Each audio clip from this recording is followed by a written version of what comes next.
All right, go ahead and Well, do the introduction, Leanne, and then we'll get started. yes, you got it. You got it. Good evening, everybody. Well, I say good evening because here it's getting dark early. So good afternoon. Happy New Year to those that I haven't seen yet this week. Hope you all had a great holiday. We're happy to be back and with our tiny talks. And tonight we have our inspectors. We have some kind of an agenda, I believe Robin will help out with. And I just want to remind you that you're being recorded so we can upload these into our member portal, and just want to make sure that's okay with you. And if it's not, then hide your face.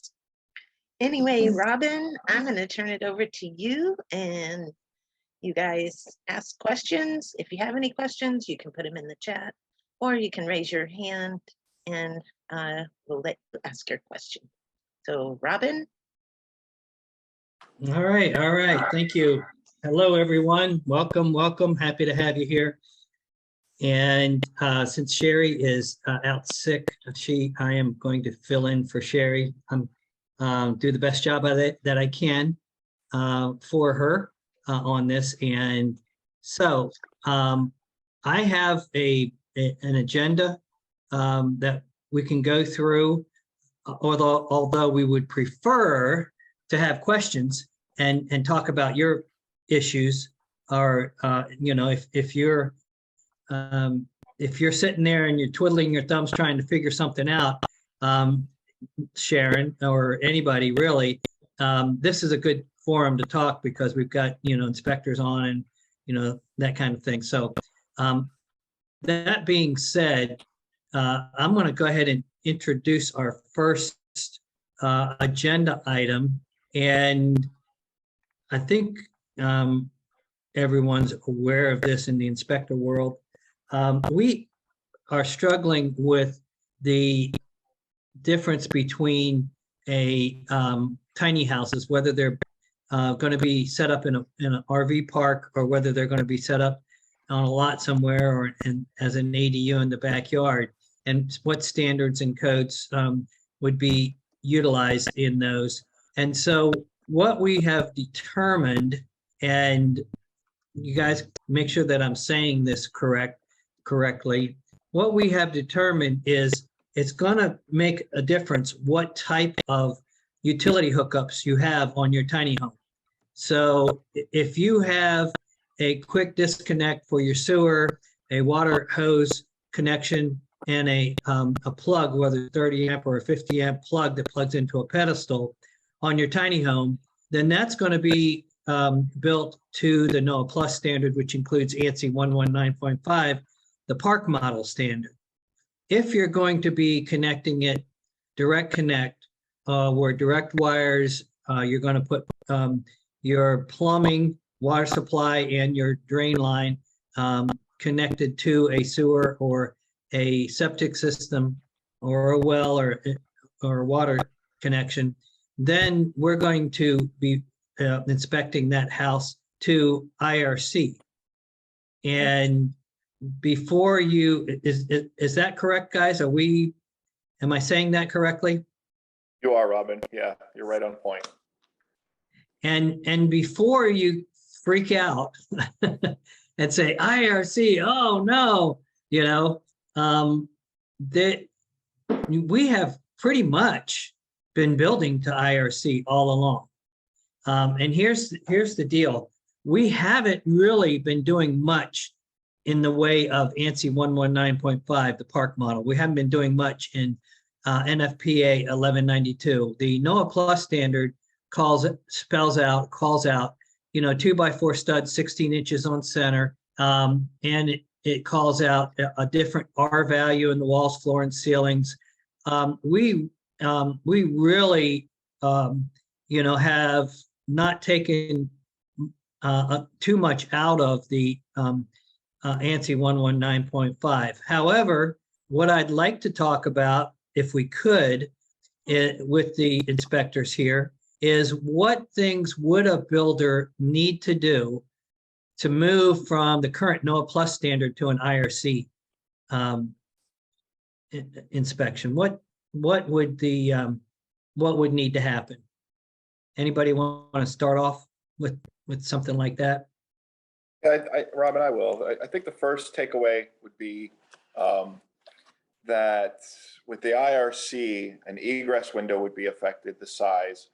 It would go from our current 24 by 17 to, if you have a first floor exit or bedroom, then it would go to a 5 square foot window. But if you had a raised loft or something similar like that, you would have to go to a 5.7 square foot window, which is pretty significant coming from the 24 by 17 standard size that we use now. So Very significant. what would be the easiest way for a builder to come up with a 5.7 square foot window in the loft? Do you have any ideas? Have you seen anybody do it? I haven't. No, I haven't. I think my guess would be to place it on a landing right at the loft. That's the only way I could really see it being feasible. Or you can have a skylight exit, but I know some people don't want a skylight in their tiny house either. But one of those two options is definitely feasible. Okay, all right. I wanted to share, if I can find. Let me share my screen. If I can figure out how to do that. This is a, can everybody see my screen? Yeah. So this is an IRC tiny house, 8 by 22 on they have two types of foundations, either a slab or a pier foundation.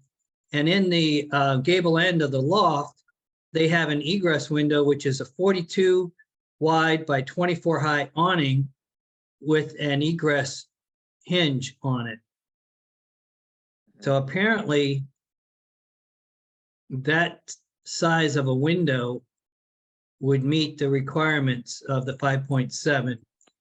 And what Rich is talking about is right here on the landing. Everybody see my cursor? Well, this is a ladder, but this could be a landing here. If there was a IRC 5.7 square foot window right here, then we would say it's in the loft and would meet the requirements, which is good, because when you think about that landing has to be 6'2" high. So to get a single hung, you need a 3050 to meet the egress requirements and 5 foot high. So you could easily get a 5 foot high window in a 6'2" opening. Of course, that glass would have to be tempered, I would imagine, guys, correct? Yeah, it would. Being right there. Yeah. Any window on the stairs has to be tempered. Right. Okay. Here's a throw out a question here. When you're putting windows in the loft, do they have to be tempered? No, there's nothing in the code that we found that said they did.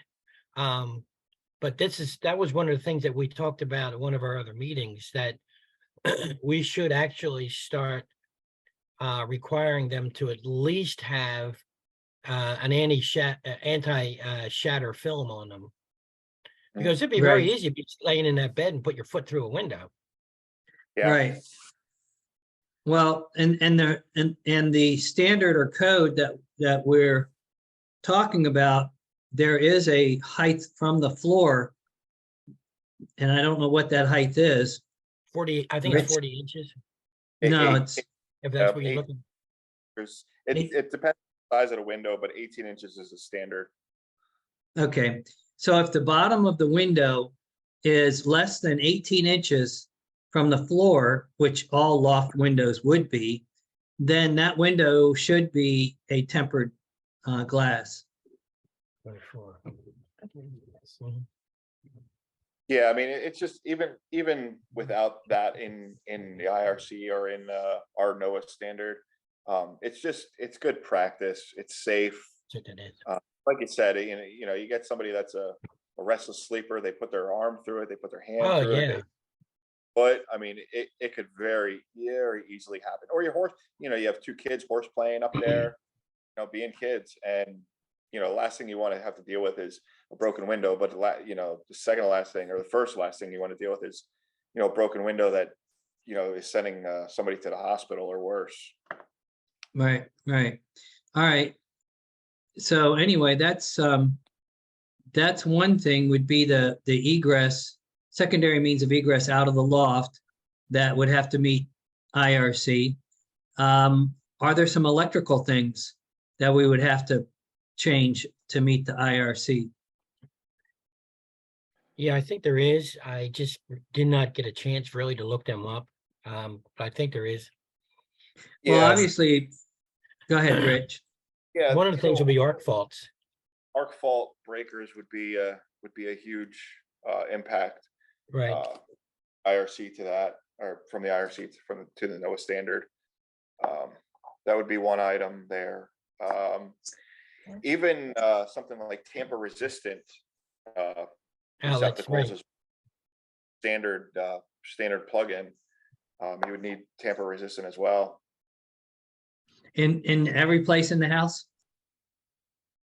Yeah, for tamper resistant, yes. For arc faults, I believe I have to confirm this, but I believe bathrooms are excluded and kitchen, if I'm not 100% sure on the kitchen, but basically Yeah, every I think other. kitchen. I think kitchen is excluded. And I got a price on arc fault today from one of the builders that had put them in, and he paid roughly $100 a piece for them Yeah, versus the cost of a They're regular expensive. breaker. but regular breakers are not cheap anymore. Oh, they're Well, not. they're And not. it's great type of panel box, the brand panel box you have too. That Yeah. can make a huge on your breaker cost. Yeah, but I think he had like 6 in there. So he had like just in those breakers, he had $600 invested in that, just in those Mm. breakers. Wow. And he had regular breakers too, but he did have or he had 6 standard arc fault. breakers. Yeah. Yeah. What about panel clearances? For your electric panel? I think it's still basically the same, aren't they? I have Yeah, to look well- it back up. I think they're basically the same. I thought the RV standard allowed you to go 24 inches wide and National Electric Code said 30. No, I I could know be it's wrong 30 with in that. front, but I have to look it back up. I know it's 30 in front of it. Okay, yeah, but All right. the about that though is, there may be a little bit of give and take on the RV side of it, but when we're moving to the IRC standard, it would have to be firm. Oh, yeah. That is without a doubt. okay. We were hoping to eliminate the dielectric tests.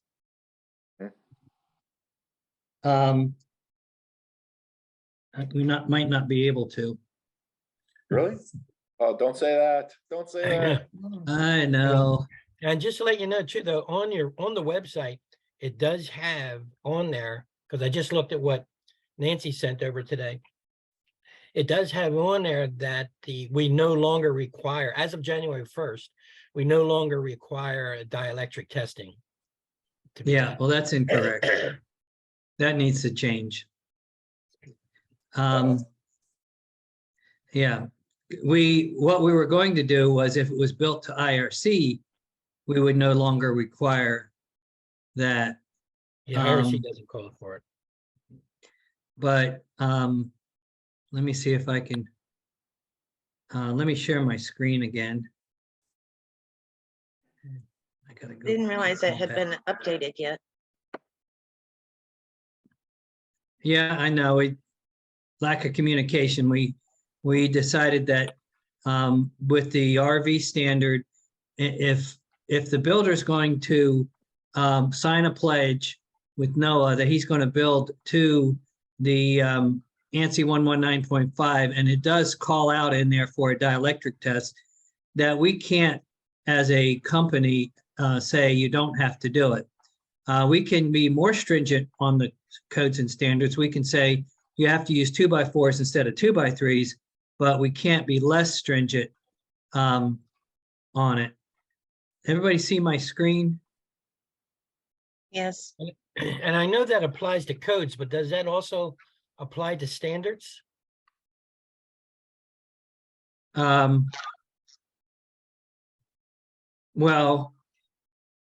I don't know. I don't know. I don't know. I can't answer. I thought it was just for both of them. But anyway, these are the administrative standards for Colorado, 64 pages that they just sent to me today, and I've been reading through them.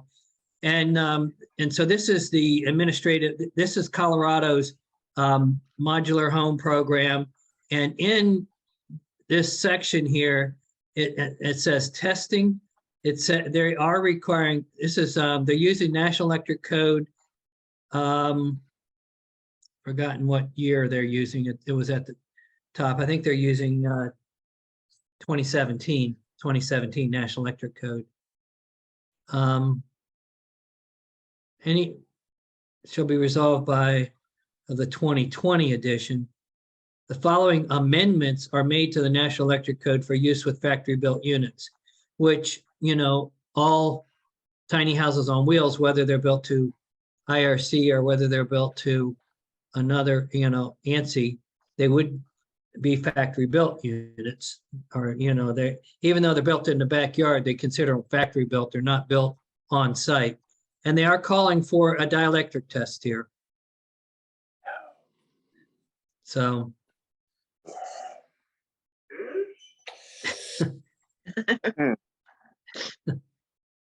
So anyway, I can't hate to quite say read it, but it's all, it does also say something alternatively, but I can't read it from my oh, let me side. see if I can make it bigger. Let me see here. Can you read it now? Oh, yeah, yeah.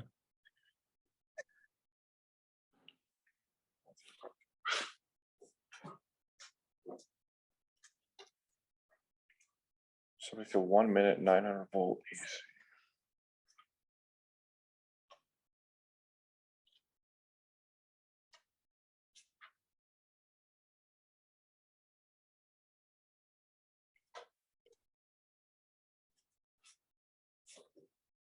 So it's also, they want the continuity and operational test done too. Continuity and polarity. Wow. So, Some of our DIYers are gonna have real. yeah, we're gonna have test fun with that that. stuff. So,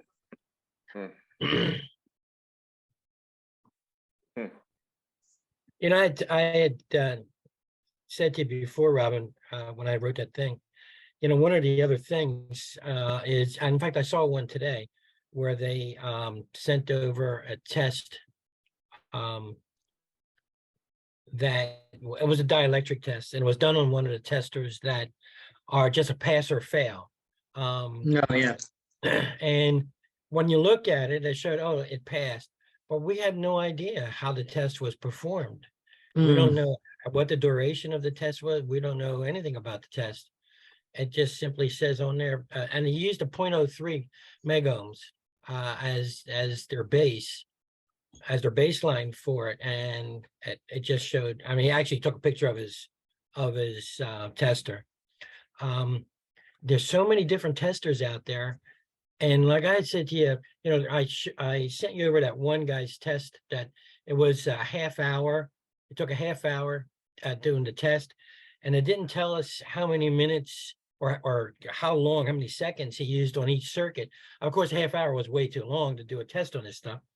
So Right. like I said, after 10, 20 seconds, you could start to pit the wire because you're putting 1,000 volts on there. Well, the Yeah. one that I looked at today, he was doing 1,200 volts, but you know, For 1 damage second? no, Was he I doing don't it for 1 second? I have no idea because the tester didn't tell how long it Oh. was. Hmm. Yeah, I looked at it to see if it did.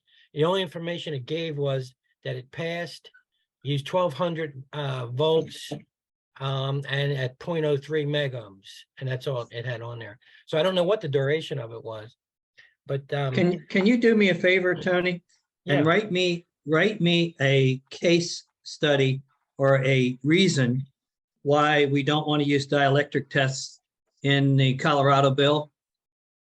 Because they are going to be using smaller manufacturers and owner builders. They're going to be allowing those, and we can change things. According to Mo, nothing's written in stone. We can, if we could make a case for no dielectric test and tell them, we'll do a rough electrical inspection, but we don't want to have that test as a requirement because, and then write all your reasons and show some examples of people doing tests that are incorrect, and maybe we can talk them out of it. The other thing that they may say, well, no, we want to do the dielectric test, and you're just going to have to train your people how to do it, which is a pain in the butt, but but at this stage, we could make an argument that if we do a rough electric inspection and we check all the wires and, make sure there's no staples pinching the wires and stuff like that, that like a site-built home, if we do that, could we eliminate the dielectric test as a requirement? So yeah. if you could write something up. Are you trying to make like the Colorado specs as sort of a blanket specs that we're going to use everywhere? Or is this just something? Yeah. What's going to happen is we will kind of follow what they're doing with our IRC. If our builders want to have a direct connect system, where the electric and the plumbing and everything is direct connect to the utilities, then we're kind of going to follow what Colorado does. Yeah, because we suspect that what Colorado does is going to be duplicated in the other states. So what about their insulation? We're going to adjust that. They want R38, and we're going to, try to get in Colorado, obviously, it's going to have to be done if they mandate it.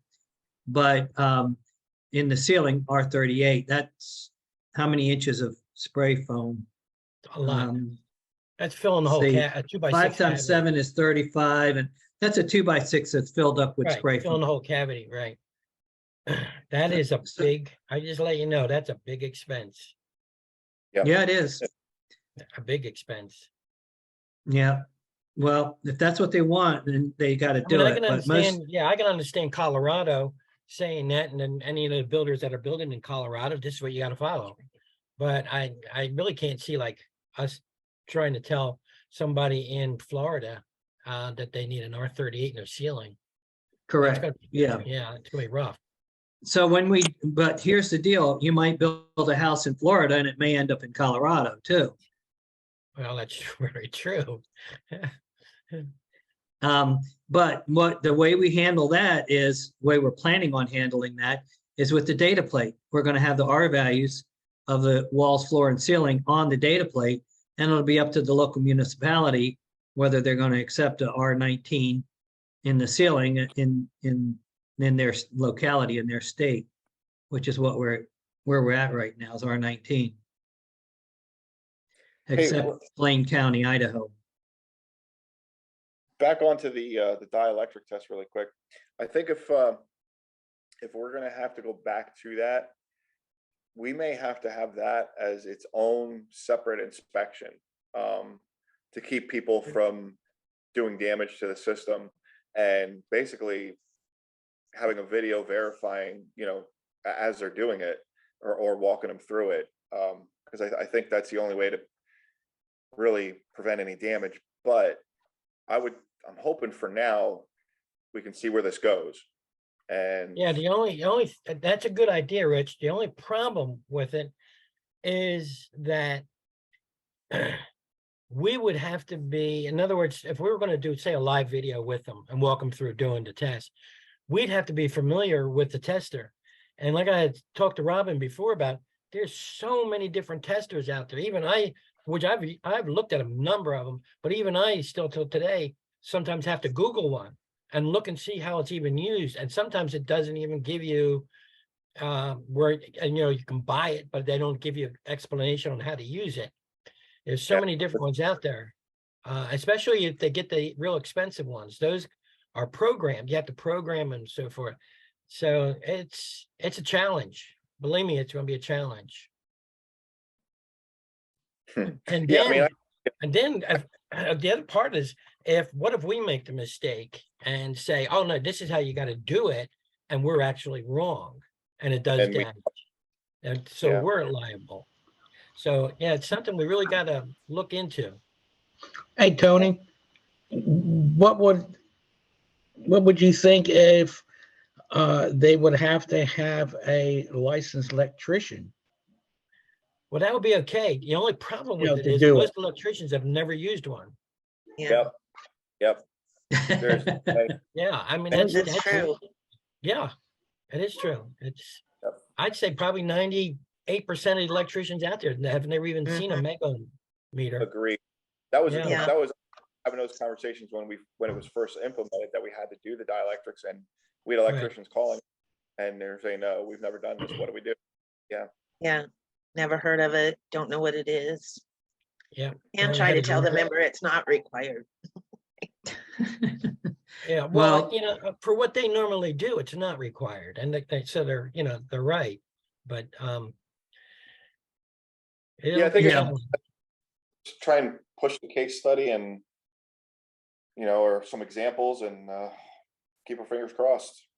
especially, you know, if you think about the code and how it was actually designed, because it really was designed for manufacturers. So if you think about that, most of the manufacturers are going to be using a standard, whatever tester they use, and they have someone there that's actually trained on it. But we're dealing with people that maybe, they're looking on YouTube on how to build their tiny house and trying to get them educated on how to do this. It's just, it's going to be, it has been a challenge, and it's going to continue to be a challenge. Yeah, because they're only going to build one. Yeah. The owner builder, they're going to build one, DIY, and that's it. And well, here's the other thing, guys. If we do go with the IRC, we will no longer allow the just anyone to do the electric and the plumbing. It'll have to be a licensed electrician and plumber that does it. In the RV world, you can do it without a licensed electrician and plumber. In IRC, it is a requirement, as far as I know.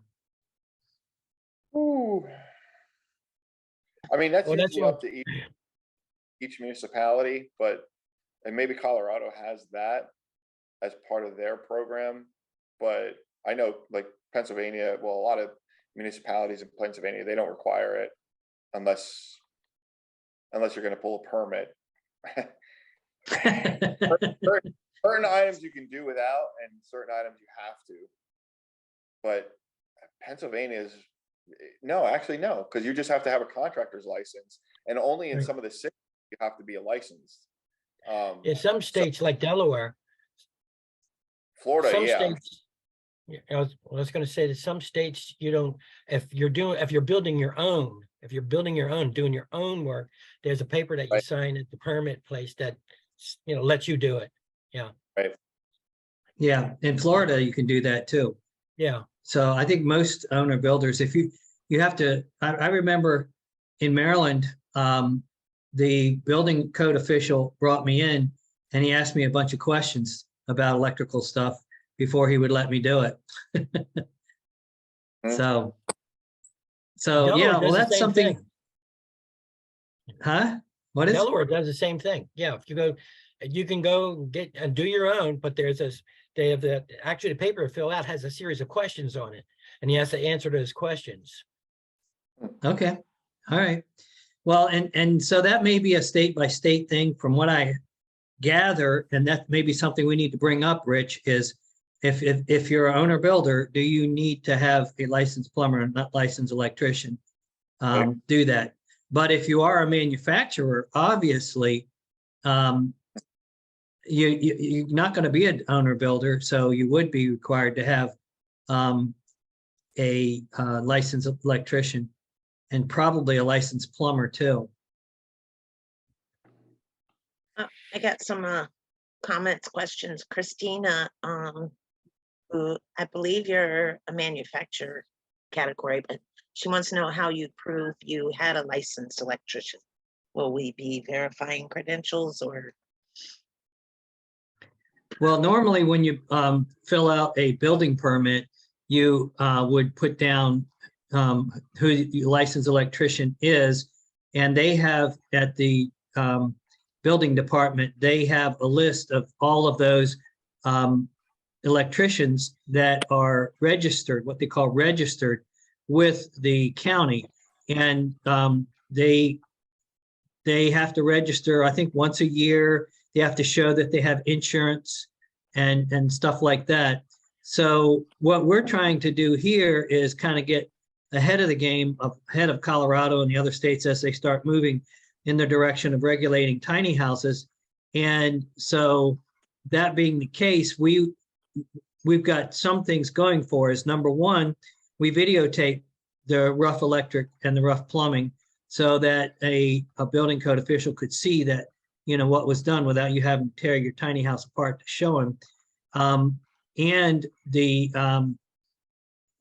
we're going to begin asking for, if you're going to do IRC, that you have some kind of floor plan and a wall sectional for that. Christina, were you on a minute ago when I pulled up the plans that I had? I think so. Yes, I was. Mhm. Let me see if I can find them again here. Some states also, the electrician has to pull a permit for the electrical. I think the plumbers do too. In some of the They do. states. Yep. Yeah, that's true. Yeah, And- Chris, Even when you're on wheels? Yeah, No, well, no, we on have- wheels, it's considered an RV. What Right. we're talking about is, and here's this is a good, I believe I heard Colorado, Donnie Featherman there, who's in charge of the modular home program. I believe he said that you don't have to have licensed plumbers and electricians when you're building a factory built home.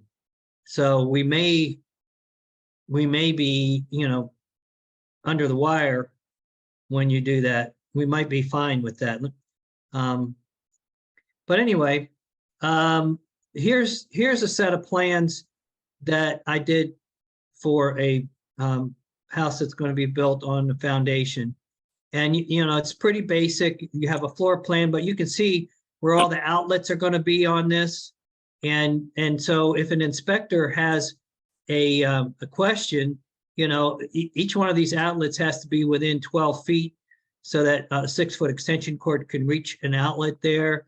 You have to have 2 kitchen outlets. You can see there's 4 outlets here. The only thing that they're saying at Colorado is you cannot have a toilet and a shower and then go out here and wash your hands in the kitchen sink. They say they want to have a bathroom sink somewhere. So we'd have to bump out this window and put a little bathroom sink on this floor plan. But what we have here, elevations, these are pretty neat looking plans. And then you have your elevations, of course, where it says hardy board skirting, you would have your trailer and all of that. Then there's a sectional. And so with this sectional, Rich was asking, we could tell a lot from this sectional, what's happening. You've got R19 fiber insulation here. You got a flat strap, 18-inch across thing here. So we've got a lot of things on here that the inspectors will be able to tell from a little sectional right here of what you're doing. R13 in the walls, 7/16 thermoply, red, hardy board siding or whatever. But the neat thing is that you also have what they call a riser diagram for electric and plumbing. And they basically, with this, they can see that there's a vent, there's at least a vent going through the roof. And Rich was saying the other thing that we may have to do, I believe it's 6 feet from I believe it's 6 feet with a vent from any what do they call it, fixture?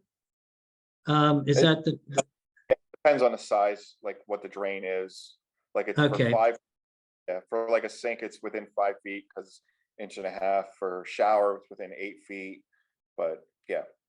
okay, so it's 2 inch for the shower is 2 inch, and you can see this is a 3 inch water closet, 1.5 inch sink. So there's a lot on these things. And then this is this is called a electric riser diagram. You can see the overhead service. You can see the branch circuits, the range, the well, mini split, water pump, grounding. And here's the deal, guys. These plans only cost me $100. I paid $125 because I thought $100 was cheap. But this gal in the Philippines will draw up these plans. Here's what I sent to her. See that drawing there and that? And I also had I also had the sectional hand drawn, and I had the elevations hand drawn. But you know, if you can get plans drawn up like that for $100 and send them in to us, man, we're going to be so happy that you know, we know what you're building, and I think you would be happy too, because you know what your house is going to look like. I don't know. Give me some feedback. So are you talking about, this is going to be houses on foundations, not on wheels? No, these are houses on wheels that are built Colorado for now, built in Colorado, and they're going to get a certificate of occupancy. These plans just happen to be some plans that I drew up last year for a house I want to build on a foundation, but it would be very similar. The only difference would be instead of having a concrete floor, it would have a Wooden floor a with a trailer. chassis. So Chassis with is plywood on it. Colorado limiting them to size? 400 square feet. Oh, I meant a minimum size. Yeah, it has to meet IRC. One room, 70 Yes. square feet with no walls Yep. less than 7. Right? You know it better than I do. Rich, what's this? Yeah, you're spot on. Yeah, nothing less than 7 foot in each direction. So that And would you be, I guess what I'm getting at is, that would be if someone is building a small tiny house on wheels and wants to have it IRC certified. Is Correct. that right? Okay. Yeah. Not if they're Yeah. getting an RV. No, certification. no. If they're Okay. building an RV, nothing changes. Okay, Everything okay. goes on just like it's always been going on forever. But in Colorado, anyway, you're not going to be able to put them as an ADU or on property or anything. The only place you can put them is in RV parks and mobile home parks. And so that's the difference. What they're saying is if you build to the IRC, the 2018 IRC, then and National Electric Code, then we're going to give you a CO and you can put this house anywhere zoning will let you put it. It doesn't have to go into an RV park. Have you looked into California to what they're doing with their codes? Yes, Because they're a little bit, I think they were a little bit less stringent than that. they I was are. just gonna say that, Tony. Yeah, they're definitely. Yeah. Yeah, and I mean, they're allowing them as use now and everything else, so Yeah. they're definitely surprisingly on the right track. Yeah, but especially when because I was thinking about the sink. I mean, we know we have one of our builders right now that builds this skid homes that they're small enough. He don't put the sink in the bathroom at all, even though we do inspect his house to IRC. But he's had his clients or his customers request not to have a sink in the bathroom because it's taking away too much floor space. Mhm. Yeah, yeah, and if you have a sink, you have to have an outlet there. Yeah, right.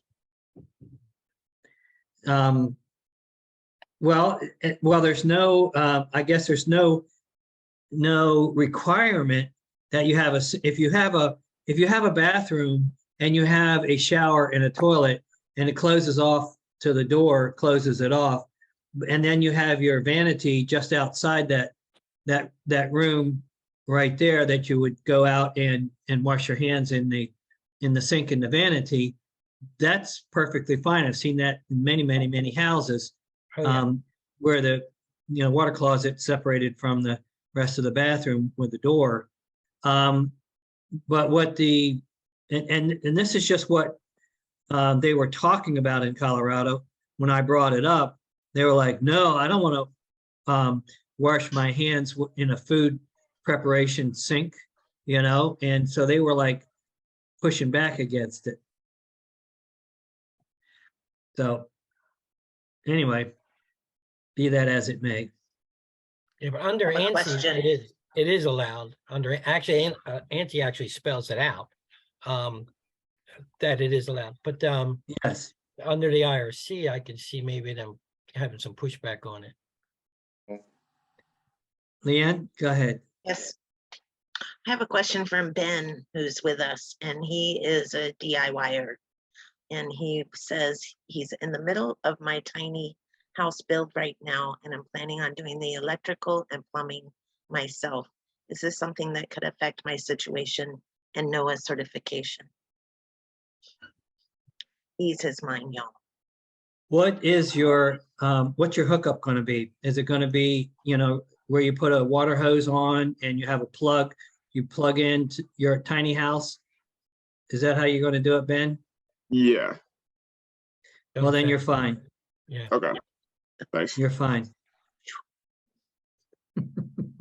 Yay. it's funny Robin just mentioned that, because that is, believe it or not, that is the key.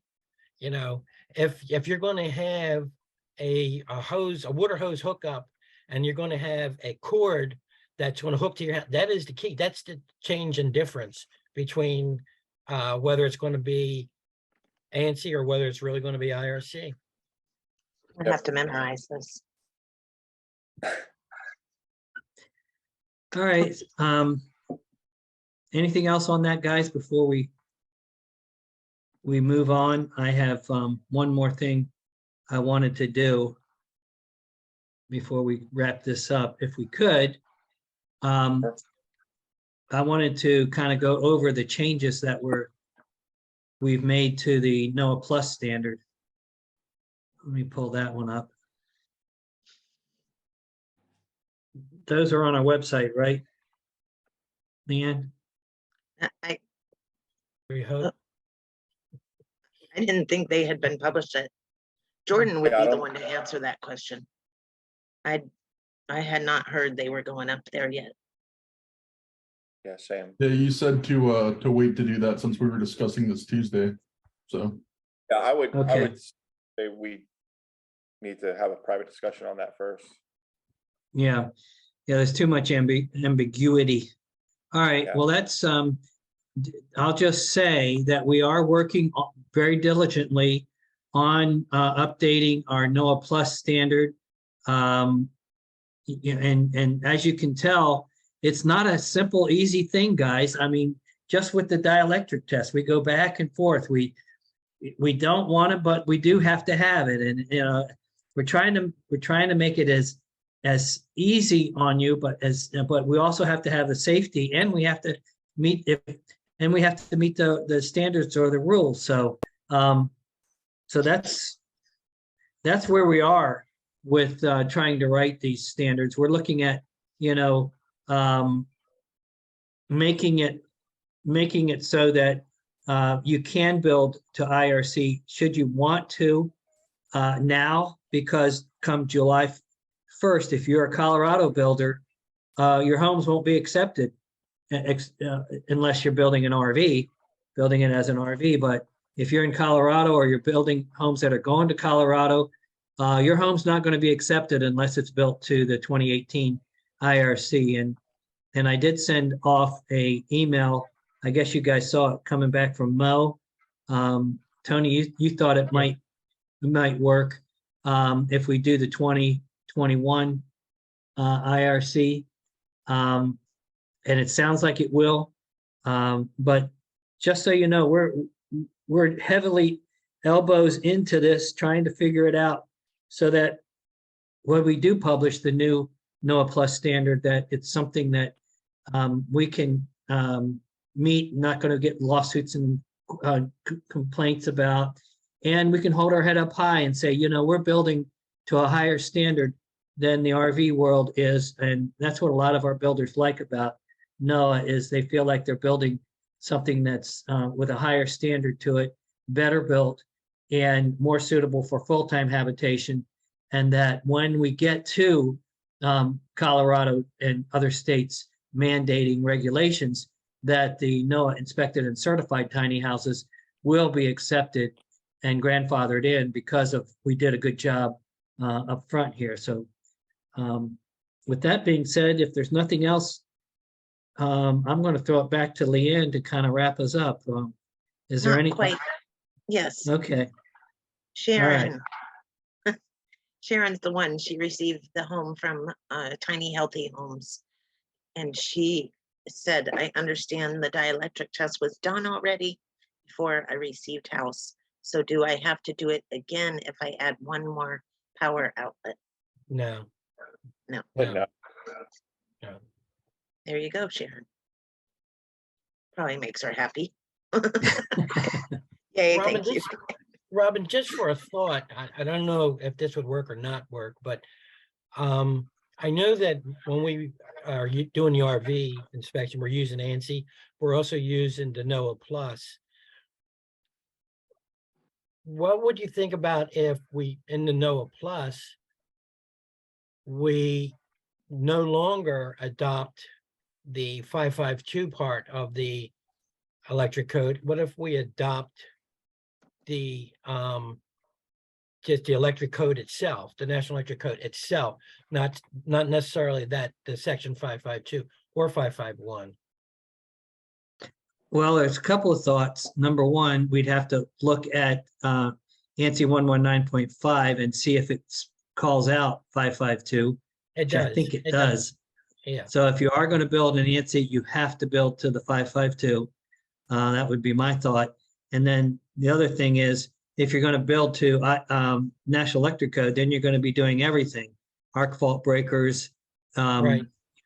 all of that. You're not building an RV, you're building a home, and you may have some grounding requirements and other things that maybe we don't want to get involved with an RV style. So, yeah, I know that dielectric test is a bear. I mean, it's not that bad. Equipment, you can get the equipment under $100, but if you're gonna, I was thinking of sending out an email that said, ruin your house in 10 seconds, which is really what you could do if you don't do it right. I don't know if I ever told you, but I guess this was about at least 6 months ago or more. One of the dielectric tests the guy was doing it actually was an older guy, and he was doing it with his son, and he had, which I didn't even know they had them back then, a hand cranked megometer. You crank it, and the more you crank it, the higher your voltage will go. And you had to crank it there. I said, man, I had never even seen one of those things. Oh yeah, when he was a boy, he used it, So holy cow.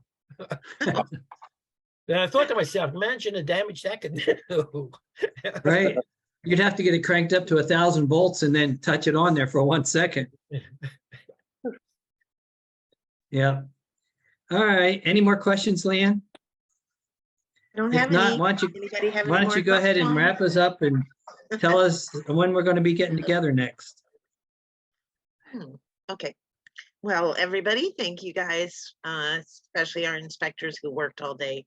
Join us tonight for our Tiny Talks Inspector Chat. I think the people that with us got a lot out of that. And so yeah, our next Tiny Talks will be Monday, and we're gonna have one of our nonprofits, Woodland Hills Church in St. Paul, speak to us about the whole process they went through and jump through hoops to get their 6 homes on the church property. It's gonna be really good. So anyway, you guys have a great weekend. If there is nothing else, I'll let y'all go so you can get dinner and do whatever, watch TV, watch Yellowstone.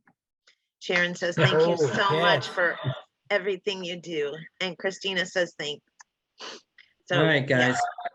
Thank you, guys. Thank you, have a great guys. night. Have a Everyone. good Thanks. weekend. Thank you, everybody. Bye-bye.